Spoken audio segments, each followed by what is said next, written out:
Picture a morning that begins like any other. The alarm sounds, the coffee is started, someone turns the tap to fill a glass, and the water comes as it always has, clear and cold and utterly taken for granted. Now imagine that somewhere far to the north, in a canyon most of these people have never seen, a threshold has quietly been crossed in the night. A great reservoir has fallen past the point where it can do its job, and though no one at the kitchen sink knows it yet, the countdown that will reach their tap has already begun. This is not a story about a distant, abstract crisis somewhere out of sight. It is a story about the specific, unforgiving sequence in which a catastrophe would arrive, city by city. The first 10 places that would feel the loss if Lake Mead, the single largest reservoir in the United States, were ever to die. And the order is not random. It follows a precise logic written into geography, engineering, and old bargains. A logic that decides who is hit in the very first hours and who has a little more time. Quick thing before we go further. As we move through these 10 cities, keep an eye out for yours. And if you live anywhere in the Southwest, drop your city in the comments right now so I know who is watching and where. You are going to want to see where it lands on this list. And one important thing first. So many people watch these videos, learn something that genuinely matters for their family, and then click away without subscribing. If that is you, take 1 second and hit the button now, because water is not a subject you want to fall behind on, and this channel is how you stay ahead of it. It is free, it takes a second, and it keeps you in the loop. Now, let's begin. Before we follow the wave of consequence outward, we need to be clear about what it would actually mean for Lake Mead to die, because the phrase can sound like poetry when it is really a matter of physics. Lake Mead is a reservoir, an enormous artificial lake created by damming the Colorado River, a body of water that stores the river's flow so it can be handed out to the region in a steady, reliable stream rather than the wild, unpredictable pulses that a free river delivers. The Colorado is the lifeline of the desert Southwest, a single river that sustains tens of millions of people across several states, and Lake Mead is the great bank account where its water is kept before it is spent. When people say the reservoir could die, they mean it could fall so low that it can no longer hand out that water at all, sinking past the level sometimes called dead pool, below which the remaining water is effectively trapped behind the dam, unable to pass through to the cities and farms that depend on it. That is the death we are talking about, not a poetic flourish, but a mechanical failure, the point at which the great machine can no longer move the water it holds. For years, that machine has been sputtering. The reservoir has been falling, drained by a simple and merciless imbalance. More water drawn out each year than the river carries in. A deficit rooted in decades of promising more of the river than it can reliably deliver, and deepened by a long drought and a warming climate that shrink the flow further. The pale ring of bleached rock on the canyon walls, the so-called bathtub ring, marks how far the water has already dropped, and it grows a little taller every year. Long before the reservoir reaches the ultimate death of dead pool, the falling level causes cascading trouble, cutting the water available, threatening the electricity generated at the dam, forcing ever deeper reductions on the users below. But it is the ultimate scenario, the death of the reservoir, that reveals most clearly who is most exposed, because it strips away every cushion and shows exactly which cities stand where in the line of fire. So what decides the order? Why would one city feel the blow in the first hours, while another has months or even years of grace? It comes down to 3 things, and if you hold these 3 factors in mind, the entire sequence makes sense. The first is raw dependence, how completely a city relies on Lake Mead and the Colorado, whether it has other sources to fall back on or drinks almost entirely from this single well. The second is the hierarchy of water rights, an old legal order of priority that decides when the supply falls short, whose water is cut first and whose is protected. A pecking order in which some hold senior claims that are shielded, and others hold junior claims that are the first to be slashed. And the third is the physical plumbing, the intakes and the canals that actually move the water, and how they fare as the level drops. Dependence, priority, and plumbing. Those 3 forces, working together, write the order in which the cities fall, and now we can follow that order outward, from the places struck first to those that would feel it last. The wave begins where the dependence is most total, and the desert metropolis that drinks more directly from Lake Mead than anywhere else on Earth. Las Vegas, Nevada, and the sprawling region around it would be the first to feel the reservoir's death. And to understand why, you have to understand a stark and almost unbelievable fact. While other great cities of the Southwest have a mix of sources to draw upon, Las Vegas draws the overwhelming majority of its water straight out of Lake Mead itself, through intakes that reach directly into the body of the reservoir. There is no long canal, no distant river, no deep aquifer carrying most of the load. There is the lake, and there are the straws dipped into it. And there is the city. This is the most direct connection between any major population center and the fate of Lake Mead, and it makes Las Vegas uniquely, almost totally exposed. If the reservoir dies, the city loses the source of nearly all its water, with painfully little to fall back on. The city has understood this vulnerability for a long time. And its response is one of the most dramatic engineering stories in the entire crisis. Because Las Vegas draws its water from intakes positioned in the reservoir, and because an intake can only pull water that sits above it, a falling lake threatens to leave those intakes high and dry, sucking air instead of water. So the city did something remarkable. It built a new intake far deeper than the others, a tunnel that reaches down toward the very bottom of the reservoir, a kind of last straw designed to keep drawing water even after the lake has fallen to levels that would strand every earlier intake. This deep straw has bought Las Vegas an extraordinary margin, the ability to keep pulling water long after most systems would have failed. But even the deepest straw has a limit, and if Lake Mead were to fall all the way to dead pool, even that last intake would eventually find nothing left to draw, and the city that engineered its way to the bottom of the lake would reach the end of its ingenuity. Las Vegas is first on this list not because it failed to prepare, but because no amount of preparation can conjure water that the reservoir no longer holds. It is worth lingering on what those first hours would actually look like for a region so completely tied to the reservoir, because the abstraction of a falling water level resolves, on the ground, into something intimate and frightening. Long before the lake reached the ultimate death of dead pool, the Las Vegas region would already be living in a world of deepening restriction. Its lawns torn out, its fountains stilled, its water use squeezed tighter with each passing season as the deep intake pulled from an ever-shrinking pool. The people of the region would watch the lake they depend on retreat down the canyon walls, the marinas stranded, the old shorelines exposed, the bathtub ring climbing higher, and they would know, in a way that few other Americans could, that the water in their taps was being drawn from a source visibly dying before their eyes. And when the reservoir finally crossed the last threshold, the region would face the reality that its extraordinary engineering, the deepest straw ever dipped into the lake, had reached the end of what ingenuity could do, and that there was simply no more water to draw. That is the position of the first cities on our list, not a distant hypothetical, but a slow, visible approach to a cliff they can see coming. It would be a mistake, though, to picture Las Vegas as a single point on a map, because the vulnerability extends across a whole metropolitan region, which brings us to the second and third cities in the sequence. Henderson, Nevada, one of the largest cities in the state and a major community in the Las Vegas Valley, shares in the region's near-total dependence on Lake Mead, drawing its water from the same regional system fed by the same reservoir. It is not a separate case, so much as a second face of the same exposure, a large population bound to the identical source. And if the reservoir dies, Henderson goes down with the region that surrounds it. And North Las Vegas, Nevada, another substantial city of the same valley, tells the same story a third time. Another large community drinking from the same threatened supply, another set of taps tied to the same shrinking lake. 3 cities of one metropolitan region, Las Vegas, Henderson, and North Las Vegas, sit at the front of the line together because together they form a desert metropolis of millions built almost entirely on a single reservoir, with less to fall back on than almost anywhere else in the system. One quick ask before we move to the next region.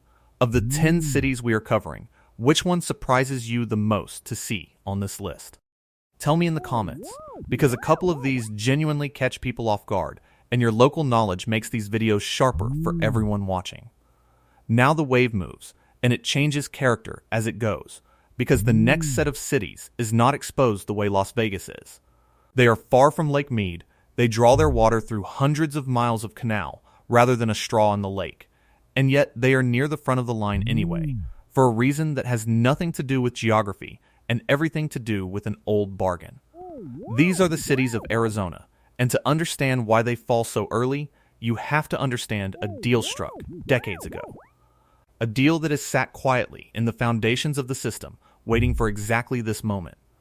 When Arizona built the Great Canal Project that lifts Colorado River water out of the river and carries it across the desert to its cities, it needed the support of the federal government to do so, and to win that support and overcome the objections of a powerful neighboring state. Arizona agreed to a fateful concession. It accepted that the water flowing through that canal would hold a junior priority, meaning that in times of shortage, it would be cut before the water of others. Arizona took the deep cuts, first in line, in exchange for getting the canal built at all. For a long time, that concession cost nothing, because the river seemed to have enough for everyone, and the shortages that would trigger the cuts never came. But the shortages have come, and the bargain has detonated, and it places the fourth city on our list, Phoenix, Arizona, near the front of the line despite its distance from the lake. Phoenix, one of the largest cities in the entire region, draws a significant share of its water from the Colorado through that junior priority canal, and because of the old deal, that water is among the very first to be cut as the reservoir falls. The brutal arithmetic of the priority system means that Phoenix does not need to sit beside Lake Mead to be hit early. It only needs to hold junior rights, and it does. As the crisis deepens, Arizona's share of the river is reduced first and most deeply, and Phoenix, drinking heavily from that share, feels the blow long before cities with senior claims feel anything at all. It is a striking reversal, a great desert city hundreds of miles from the reservoir standing near the front of the line. Not because of where it is, but because of a signature on a decades-old agreement. There is a bitter irony in Phoenix's position, because the very deal that placed its water first in line for cuts was also the deal that made the city's modern growth possible in the first place. The canal that carries the vulnerable water is the same canal that brought the river across the desert and allowed Phoenix to become the sprawling metropolis it is today, so that the bargain which now threatens the city is the same bargain that built it. What seemed, decades ago, like a reasonable price to pay for the water, a distant risk in exchange for a present necessity, has become, in the changed circumstances of the crisis, a source of profound vulnerability, the concession that placed one of America's great cities near the front of the line to lose its water. It is a reminder that the choices made in one era, under one set of assumptions, can return to haunt a later era when the circumstances have changed, and that Phoenix's exposure is not an accident of nature, but the delayed consequence of a human decision. Let me pause here for a second, because this next part matters to a lot of people. If you have family or friends living in any of the cities we are covering, this is exactly the kind of thing they should see, so take a moment to share this video with them. It could genuinely help them understand the risk to their own water. And if you are finding this useful, tap the like button, because it truly helps push this information out to more of the people whose taps are on the line. Alright, back to the wave. The fifth city carries the same story as Phoenix, because the vulnerability of Arizona is a regional condition, not a single city problem. Tucson, Arizona, one of the largest cities in the state, depends significantly on the Colorado River water delivered through that same junior priority canal, and so it shares fully in the same early and deep cuts. As the river supply is reduced, Tucson's share is among the first to be affected, placing it high on the list not because of any unique exposure of its own, but because it drinks from the same junior priority well as Phoenix. Tucson's presence on this list is a reminder that the old bargain did not endanger one city, but a whole state's worth of them. Every major community that depends on the canal water carried into the same early line of fire by the same concession made generations ago. The sixth and seventh cities extend that Arizona story across the greater Phoenix region, because the metropolitan area around Phoenix is large, and many of its cities draw on the same threatened canal supply. Scottsdale, Arizona, a significant city in the Phoenix area, depends on that junior priority Colorado water and shares in the same exposure to early cuts. Its place on the list a reflection of how broadly the vulnerability spreads across the region. And Mesa, Arizona, another of the largest cities of the greater Phoenix area, tells the same story once more. Another major community drinking from the same junior priority supply. Another set of taps tied to the same early reductions. Phoenix, Tucson, Scottsdale, and Mesa. 4 major Arizona cities clustered in the middle of the list.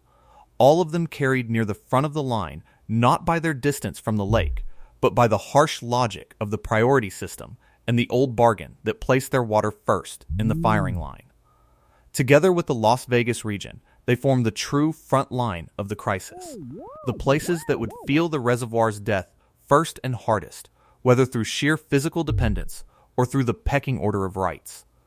Okay, second time I am bringing this up, and if you already subscribed, you are a hero, and you have my permission to tune me out entirely. But if you have somehow followed me through 7 cities and still have not hit that button, I am watching you, and I am very gently disappointed.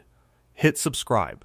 It is free, it is fast, and future you, standing at a tap that still works, will be glad you did. That is it. No more from me. On to the last 3 cities. Now the wave reaches the coast, and its character changes one more time, because the final 3 cities on our list occupy a different place in the order. Farther back in the line than the desert cities of Nevada and Arizona, and understanding why is the last piece of the puzzle. These are the cities of California, and they rank later for 2 reasons that combine to give them a cushion the desert cities lack. The first is that California holds a more senior priority in the hierarchy of rights, meaning that its share of the Colorado is protected, cut later than the junior water of Arizona and the exposed supply of Nevada.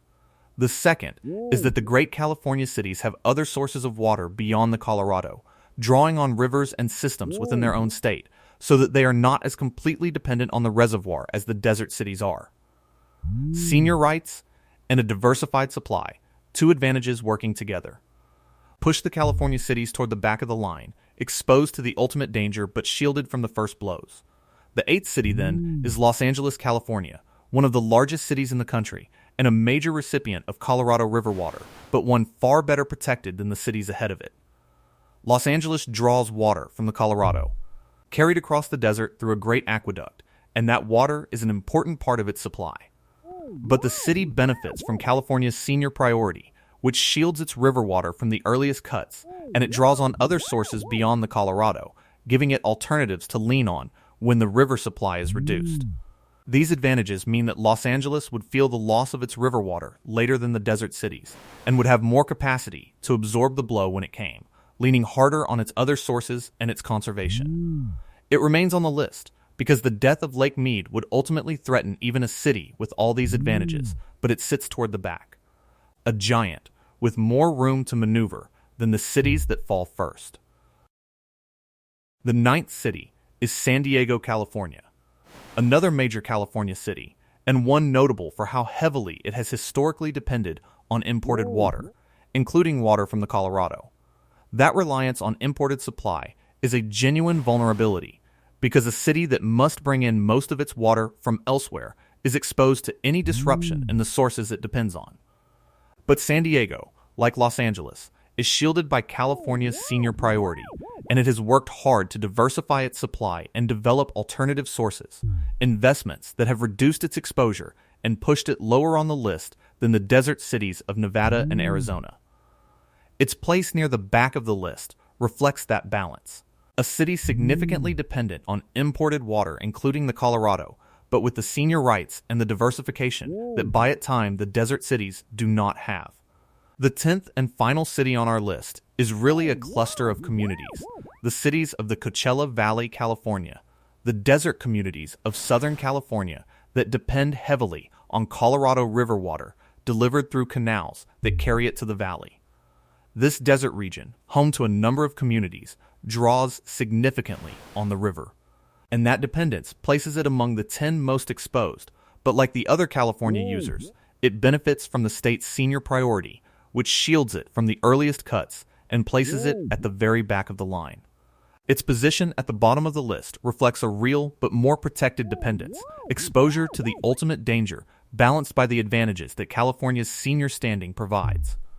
The Coachella Valley communities round out the list, extending the reach of the crisis to the desert regions of Southern California, and reminding us that the danger of the reservoir's death spreads across the entire region, from the desert cities of Nevada and Arizona to the coastal giants and the desert communities of California, in an order set by dependence, priority, and plumbing.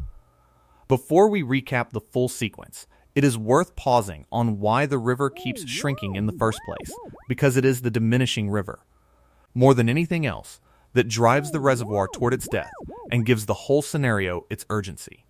The Colorado depends heavily on the snow that accumulates in the high mountains of its watershed each winter, snow that melts in the spring and summer and runs off into the river, feeding the flows that fill the reservoirs.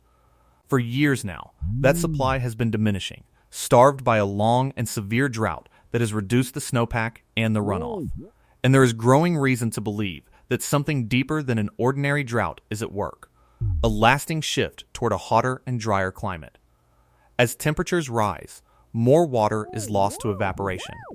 More of the precipitation that falls is absorbed by thirsty soils before it can reach the river, and the snowpack melts earlier and less completely, so that the warming acts as an amplifier, reducing the river's flow beyond what reduced precipitation alone would explain.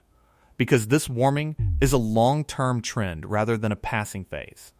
It suggests that the low flows may be not a temporary misfortune, but a lasting new reality, which means the pressure on the reservoir and on the cities that depend on it may not ease but intensify in the years ahead.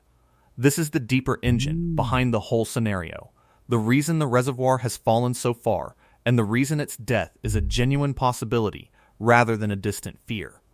It is not simply that the region uses too much water, though it does, but that the river itself is delivering less, so that the gap between supply and demand widens from both sides at once, the demand pressing against a supply that is shrinking beneath it.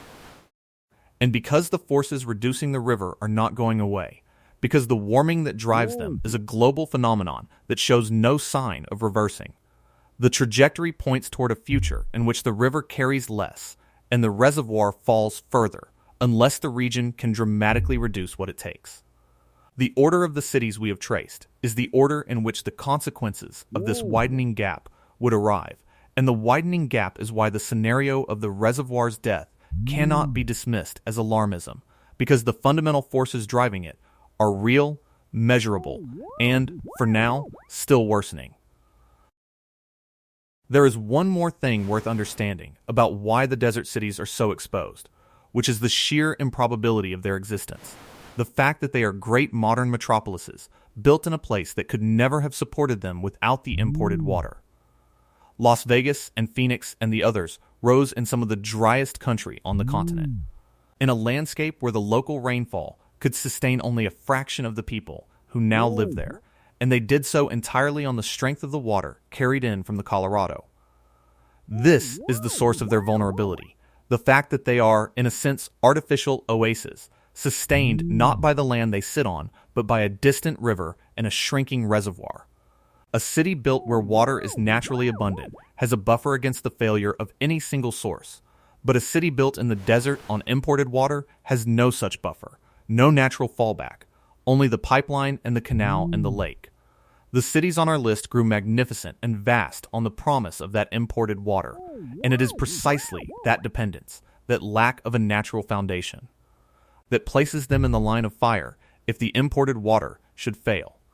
So there is the full sequence, the wave of consequence as it would move outward from the death of Lake Mead. The Las Vegas region first, struck by sheer physical dependence, its taps dipped straight into the dying lake.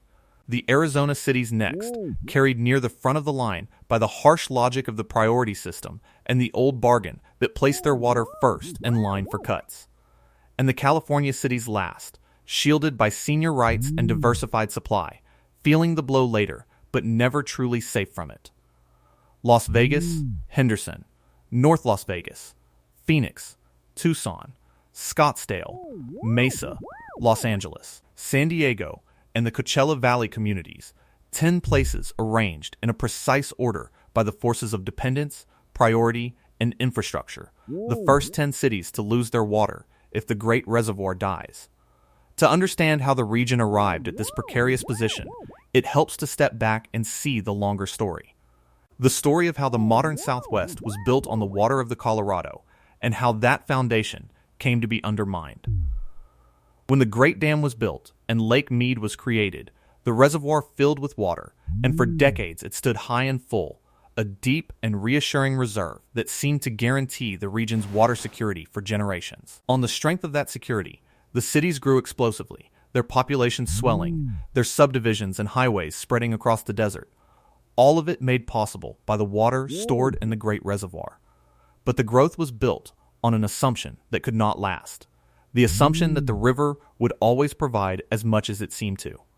And as the demands grew and the river gave less, the reservoir began to fall, slowly at first and then faster, until it reached the dangerous lows that now threatened the whole system. The abundance that fueled the region's rise was in a sense borrowed, drawn from a reserve that was being spent faster than it could be replenished, and the death of Lake Mead, if it comes, would be the moment the borrowing finally came due. This history matters because it reveals that the crisis is not a sudden misfortune, but the predictable result of a long imbalance, a reckoning that has been building for decades. The warning signs have been visible for years, the reservoir falling, the bathtub ring climbing, the projections growing more alarming. And yet, the fundamental gap between what the region takes and what the river provides has not been closed. The 10 cities on our list are, in a real sense, living on borrowed time, sustained by a reservoir that is running dry, and their fate depends on whether the region can change course before the borrowed time runs out. The order in which they would fall is the order in which the long-deferred consequences of that imbalance would finally arrive, city by city, a bill coming due in installments across the desert Southwest. It also helps to trace the physical journey of the water to each of these cities, because the pathways of the water are the pathways of the vulnerability, and following them makes the whole sequence vivid. For the Las Vegas region, the journey is almost startlingly short, the water drawn directly from the body of Lake Mead through intakes that reach into the reservoir, so that the city is tied to the actual surface level of the lake in the most literal way imaginable. Its straw dips straight into the dying well. For the Arizona cities, the journey is long and improbable, the water lifted out of the river and pumped hundreds of miles across the desert through a great canal, an artificial river made by human hands, carrying the water uphill and across the arid land to reach the places that need it, but carrying with it the junior priority that dooms it to be cut first. And for the California cities, the journey is longer still, the water carried across the desert through great aqueducts to the coast and the southern valleys, but carrying a more senior priority and arriving in cities that have other sources to blend with it. The pathways tell the story of the ranking, the direct intake at the front of the line, the junior priority canal in the middle, and the senior diversified aqueducts at the back, 3 different journeys that end in 3 different places in the order of who falls first. But a list of cities, however precise, does not capture what the death of Lake Mead would actually mean on the ground, and to understand the real stakes, we have to look past the ranking to the human reality behind it.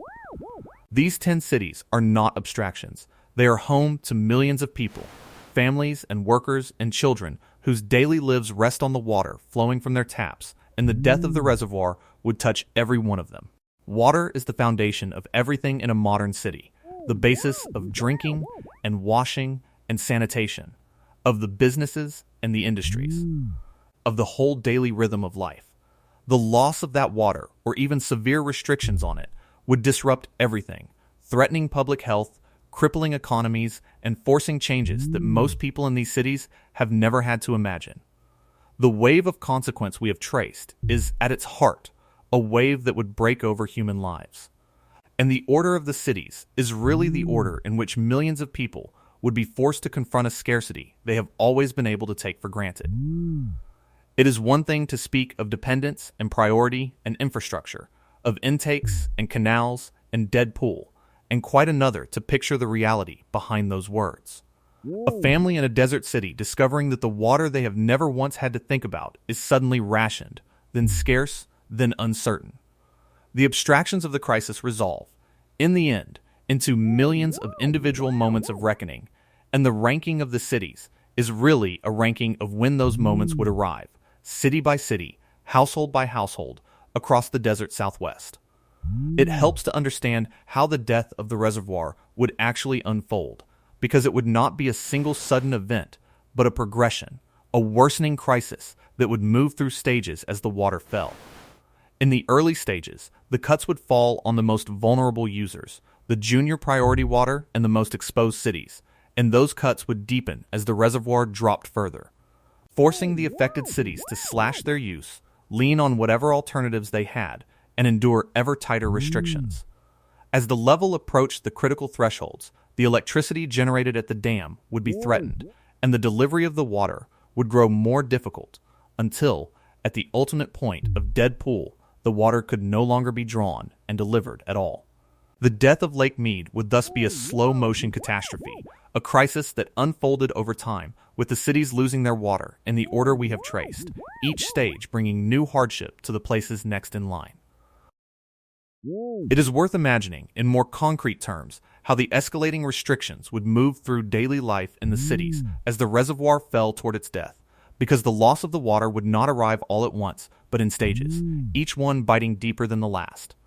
In the earlier stages, the restrictions would target the most visible and least essential uses. The watering of lawns and the filling of ornamental fountains and the washing of cars. The green landscaping of the desert cities giving way to gravel and desert plants. The outdoor water use squeezed ever tighter. As the cuts deepened, they would reach further into daily life, tightening the rules on every kind of water use, pushing conservation from a virtue into a mandate, forcing households and businesses to change how they lived and worked. And in the deepest stages, as the reservoir approached its death, the restrictions would threaten the water that supports the growth of the cities themselves, the ability to build and expand, the very viability of the urban life that the water made possible. The people of the cities on our list would experience the crisis not as a single dramatic moment, but as this steady tightening, this progressive loss of the water they had always taken for granted, arriving in the order that the ranking describes. There is a sobering precedent for what the death of a great body of water can mean. Because around the world there have been cases of large lakes and inland seas that shrank and died as the water sustaining them was diverted away, leaving behind ruined ecosystems, exposed and toxic lake beds, and devastated communities. These examples demonstrate that the death of a great body of water is not a mere hypothetical, but a real possibility with severe and lasting consequences. And they stand as a warning to a region contemplating the possible death of its own great reservoir.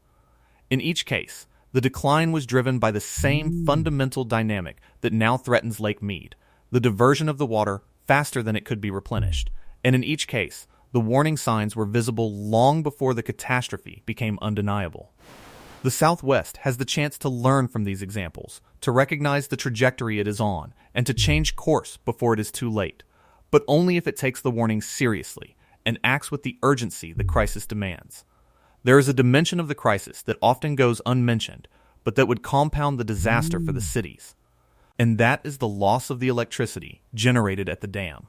The great structure that holds back Lake Mead is not only a barrier and a reservoir, but a power plant, generating a significant quantity of electricity from the force of the water passing through it, power that serves a large population across the region. As the reservoir falls, that generation is threatened, and if the lake dies, the power is lost entirely, so that the death of Lake Mead would strike the region with the loss of both its water and a source of its electricity at the same time. For the cities on our list, already facing the loss of their water, the simultaneous loss of a source of power would deepen the emergency, straining them in multiple ways at once, and making the catastrophe even more severe than the loss of the water alone. The cities are not the only users of the Colorado, and in fact, they are not even the largest, because the greatest share of the river's water goes not to the cities, but to agriculture, to the vast farms that use the water to grow crops in the desert. This is a crucial part of the picture, because the competition for the shrinking water is not only among the cities, but between the cities and the farms, and the way that competition is resolved shapes the fate of both. The farms use the majority of the water, and any effort to protect the cities must reckon with that enormous agricultural demand, the hard question of how to balance the water needs of the cities against those of the farms that feed the nation. The death of Lake Mead would force that competition to a head, compelling wrenching choices about who gets the dwindling water, the cities or the farms. Choices that would shape the survival of both and ripple out to affect the food supply of the entire country. The economic stakes reach far beyond the region, because the cities on our list are not only home to millions of people, but are major engines of the national economy. The great desert metropolises of Las Vegas and Phoenix, the coastal giants of Los Angeles and San Diego, the many communities in between, together represent an enormous concentration of economic activity, of jobs and industries and commerce, all of it ultimately resting on the water. The death of Lake Mead would threaten that entire economic edifice, disrupting the industries and the commerce that depend on the water, throwing the regional economy into crisis and sending shockwaves through the national economy as well. The loss of the water would not stay neatly within the borders of the affected cities, but would ripple outward through the economy of the whole country, a reminder that the stakes of the crisis extend far beyond the 10 cities on our list. This is why the crisis of Lake Mead is not a regional curiosity, but a matter of national concern. Something that should command the attention even of people who live far from the desert Southwest and have never seen the reservoir. The cities on our list are woven into the fabric of the national economy, their industries and their commerce connected to the rest of the country, so that a catastrophe striking them would send its effects outward across the nation.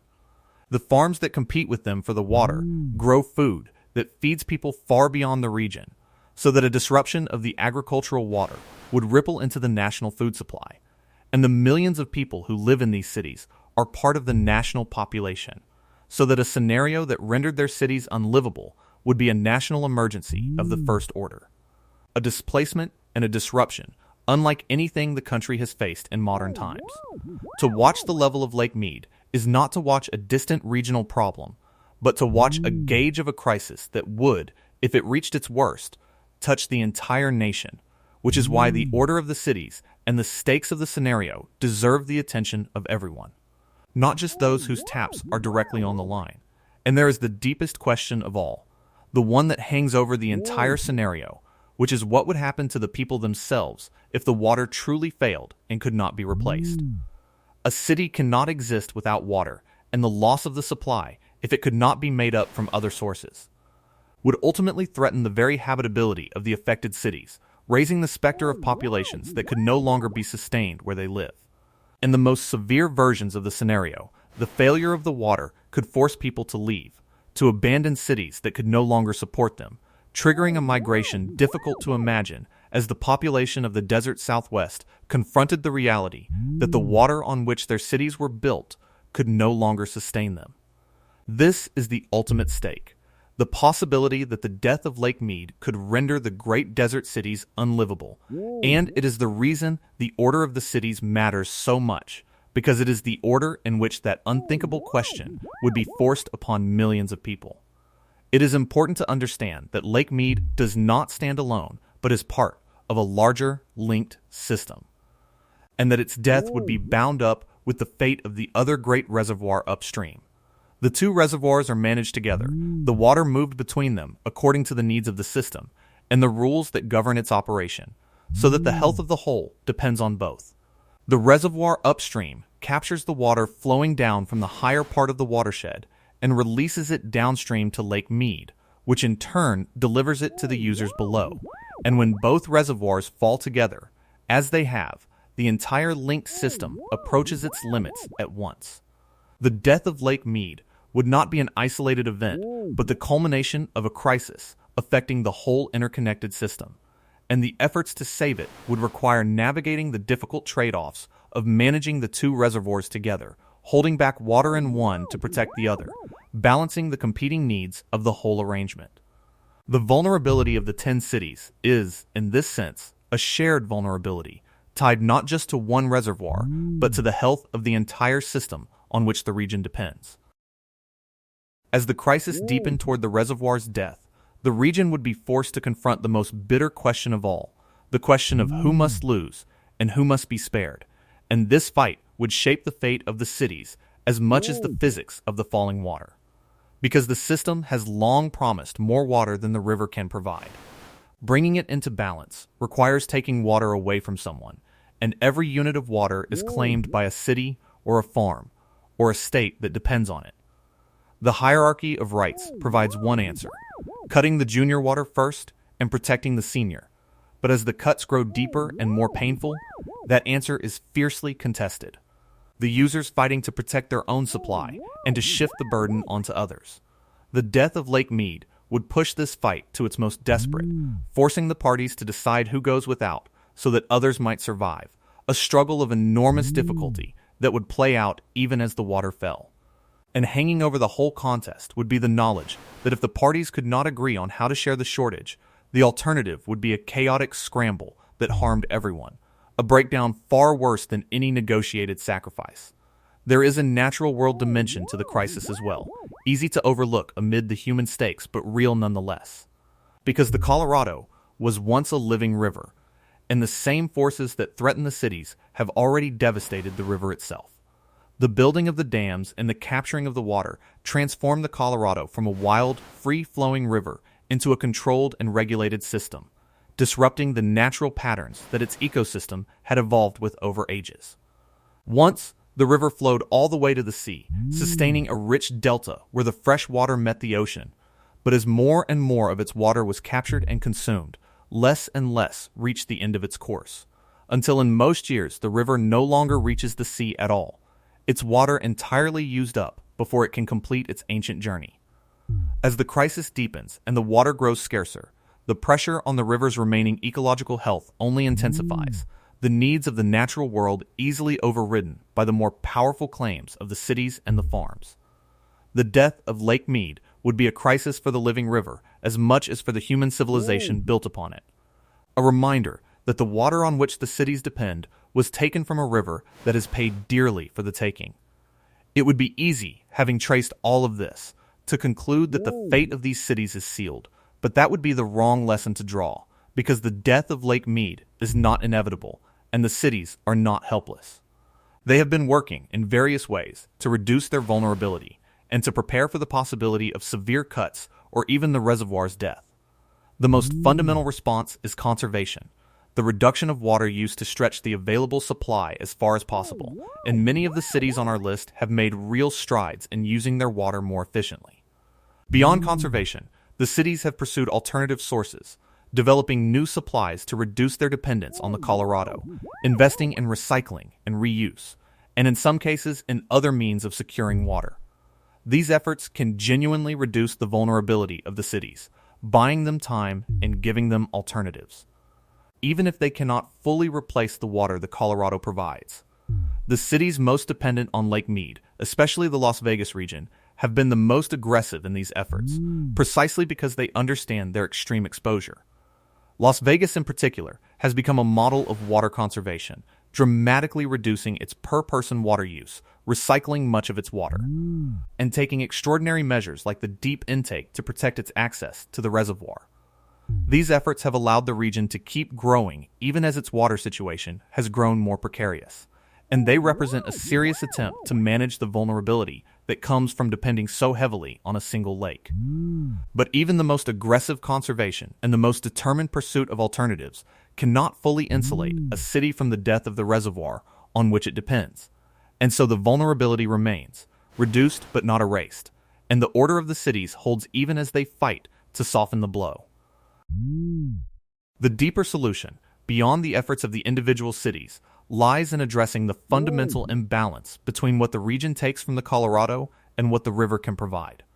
Because the crisis stems from the region using more water than the river delivers, the ultimate answer requires reducing the demands, bringing them into line with the diminished supply so that the reservoir can stabilize and the death of Lake Mead can be prevented. This requires the hard work of reducing water use across the region, of reforming the agreements that govern the river, and of sharing the sacrifice among the many users, a challenge of enormous difficulty bound up with the competing interests and the entrenched rights and the reluctance of everyone to accept cuts. It is the only real way to prevent the ultimate catastrophe. And the fate of the 10 cities and of the millions who live in them hangs on whether the region can rise to that challenge in time. That is why the order of these 10 cities is more than a morbid ranking, because it is a map of where the crisis would strike first, and therefore a map of where the urgency is greatest. The cities at the front of the line. The Las Vegas region and the Arizona cities are the ones facing the most immediate danger, and their exposure makes the case for urgent action all the more compelling. But the cities toward the back of the line, in California, are not safe, because the death of Lake Mead would ultimately threaten them too, and the crisis that begins with the most vulnerable would spread, if unchecked, to threaten the entire region. The sequence is a warning to all of them, a reminder that the fate of the first cities to fall is bound up with the fate of them all, and that the whole region shares a single, interconnected vulnerability, even as the blow would land unevenly. It is worth remembering, too, that the ranking is not carved in stone, because the vulnerability of each city can change as circumstances change, as cities invest in new sources, as agreements are renegotiated, and as the crisis itself evolves. A city that is highly exposed today may reduce its exposure through determined effort, while a city that seems more protected may find its advantages eroded as the crisis deepens. The order we have traced is a snapshot of the present, a reflection of how things stand now, and it can shift as the region responds and the situation develops. That fluidity is a reason for hope as well as concern, because it means the cities are not simply passive victims of their geography and their history, but can act to change their fate, to move themselves back in the line by reducing their dependence and securing new supplies. The order in which the cities would fall is a product of choices as much as of circumstance, and different choices could produce a different order. For the people who live in the cities on our list, there is a natural question of what they can do as individuals in the face of a crisis so vast and so systemic, and the answer is that their choices genuinely matter, both directly and collectively. The most immediate thing individuals can do is conserve, reduce their own water use, because the aggregate effect of millions of people using less can make a real difference to the demand on the system. Simple measures, from reducing outdoor watering to fixing leaks to replacing thirsty lawns with desert landscaping to adopting more efficient appliances and habits, can collectively ease the strain on the supply and help extend the life of the reservoir. Beyond conservation, people can support the broader efforts to address the crisis, the policies and the investments and the agreements needed to bring the demands into balance with the supply, and can stay informed and engaged with an issue that affects their lives so directly. The crisis is ultimately a systemic one that requires action at the level of the whole region. But the choices of individuals matter, both in their direct effect on the demand and in their contribution to the collective will to confront the problem. There is also the matter of preparedness, of individuals and communities taking sensible steps to be ready for the possibility of severe restrictions, so that they are not caught entirely unprepared if the crisis deepens. This preparedness includes understanding where one's water comes from and how vulnerable it is, being aware of the plans that the local water authorities have for managing shortages, and being ready to adapt to the restrictions that a worsening crisis would bring.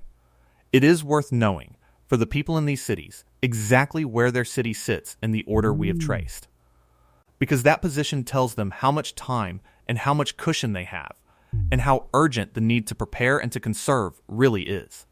While it is to be hoped that the ultimate catastrophe can be prevented, the reality is that the crisis is already forcing restrictions and reductions, and the people of the affected cities would do well to be ready for the possibility that these could grow more severe. Preparedness does not replace the need for systemic action, but it can help individuals and communities weather the crisis and adapt to the changing reality of water in the Southwest. It is also worth emphasizing that the reach of this crisis extends far beyond the 10 cities we have named, because those cities are simply the most exposed, the first to fall, in a sequence that would ultimately touch a much wider region. Beyond the 10, there are countless smaller towns and communities across the desert Southwest that depend on the same river and the same reservoir, that would feel the effects of the reservoir's death in their own turn, that are bound up in the same interconnected vulnerability. The 10 cities are the front of the wave, the places where the blow would land first and hardest. But the wave itself would spread across the entire region, touching a population far larger than the 10 cities alone. To focus on the 10 is to focus on the leading edge of the crisis, the places that reveal most clearly the order and the logic of the danger. But it is important to remember that behind them stands a whole region tied to the same water.